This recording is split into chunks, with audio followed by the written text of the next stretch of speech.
পাণ্ডবেশ্বর থেকে হজযাত্রায় গেলেন ১৬ জন মুসলিম ধর্মপ্রাণ মানুষ। সোমবার এই হজযাত্রীদের সম্বর্ধিত ও শুভকামনা জানালেন পাণ্ডবেশ্বরের বিধায়ক নরেন্দ্রনাথ চক্রবর্তী। হজ করার জন্য মদিনায় যাত্রা করছেন। আমরাও পাণ্ডবেশ্বর বিধানসভার সমস্ত মানুষ তাদের হয়ে দোয়া করব যে তারা যাতে সুস্থ অবস্থায় পরম কৃপাময় ঈশ্বরের কাছে দোয়া কবুল করে দোয়া প্রার্থনা করে তারা ফিরে আসেন সুস্থ অবস্থায়। এবং তাদেরকে অনুরোধ করলাম যে তারা যেন মদিনা শহরে যেয়ে পবিত্র হজ যখন তারা প্রার্থনা করবেন, হজের প্রার্থনা করবেন, তখন যেন বাংলার মাননীয় মুখ্যমন্ত্রী মমতা বন্দ্যোপাধ্যায়ের সুস্থতা এবং দীর্ঘ জীবন এবং তার লড়াই যেন ঈশ্বরের আশীর্বাদে আরও উন্নয়ন হয়, বাংলার মানুষ যেন সুখে থাকে, বাংলার মানুষ যেন শান্তিতে থাকে, তার জন্য দোয়া কবুল করার জন্য অনুরোধ জানালাম। এবং মুসলিম জাতি পাণ্ডবেশ্বরের বিধায়ক নরেন্দ্রনাথ চক্রবর্তী জানান, দীঘার জগন্নাথ ধাম সাথে হুগলির ফুরফুরা শরীফে তিনি উদ্যোগ নিয়ে একসাথে হিন্দু ও মুসলিম সম্প্রদায়ের মানুষকে নিয়ে যাওয়া হবে।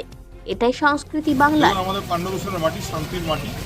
এখানে এবং আমরা সবাই মিলে যেমন দাঁড়িয়ে, আমি তো নিজে কেঁদে ফেলেছিলাম যখন বানটির সঙ্গে ধরেছিলাম। হ্যাঁ, তো আমাদের এরকমই সম্পর্ক। তাই আমরাও প্রতিটি গ্রামে গ্রামে দীঘা জগন্নাথ দর্শনে যেমন বাস দেবো, তেমনি আমরা ফুরফুরা শরীফে যাওয়ার জন্য আমরা বিভিন্ন গ্রামে গ্রামে বাস দেবো দর্শন হিসেবে।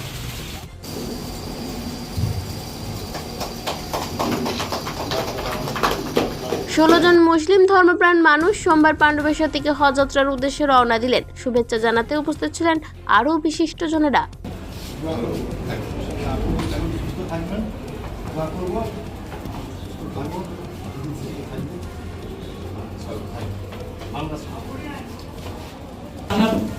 हम लोग प्यार से बैठे आज बैतुल्लाह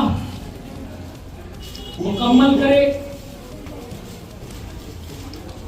आप अपने सेहत के साथ साथ हमारे एमएलए খুবই ধন্যবাদ।